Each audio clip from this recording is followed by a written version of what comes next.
വൈകിട്ട് മഴയൊക്കെ തോർന്ന് നിൽക്കുകയാണെങ്കിൽ അത്തച്ചി നിതുമോളെ ഇതുപോലെ മുറ്റത്തോടെ നടത്തിക്കാൻ ഇറങ്ങും കേട്ടോ. എല്ലാ ദിവസവും തന്നെ ഇങ്ങനെ ഇറങ്ങുന്നത് കൊണ്ട് അവൾ കറക്റ്റ് സമയമാകുമ്പോഴത്തേക്കും മുറ്റത്തോട്ട് ചൂണ്ടി പോകാമെന്ന് കാണിക്കാറുണ്ട്. അപ്പോൾ ഇതേ കല്ലൊക്കെ പറയിക്കൊണ്ട് നടക്കുന്നതാണ്. കുറച്ച് സമയം ഇത് കൂടെ ഇങ്ങനെ നടന്നു കഴിയുമ്പോഴത്തേക്കും ആൾ ക്ഷീണിക്കും. അപ്പോൾ പിന്നെ നമ്മൾ അകത്തേക്ക് കയറി പോകും കേട്ടോ. തെന്നലൊന്നും ഇല്ലാത്തതുകൊണ്ട് കുഴപ്പമില്ല.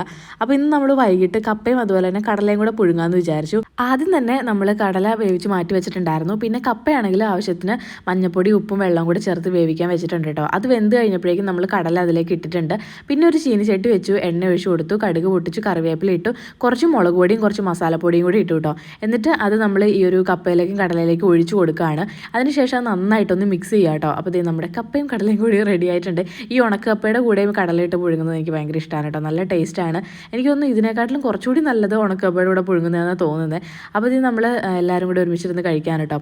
ഞാൻ നോക്കുമ്പോഴത്തേക്ക് ആ പാത്രത്തിൽ അത്രേ ബാക്കി ഉണ്ടായിരുന്നുള്ളൂ. എന്നാൽ പിന്നെ അതിൽ തന്നെ കഴിക്കാം, വേറെ പാത്രത്തിലാക്കണ്ടല്ലോ എന്ന് വിചാരിച്ചിട്ട് അതിൽ കഴിച്ചാണ്.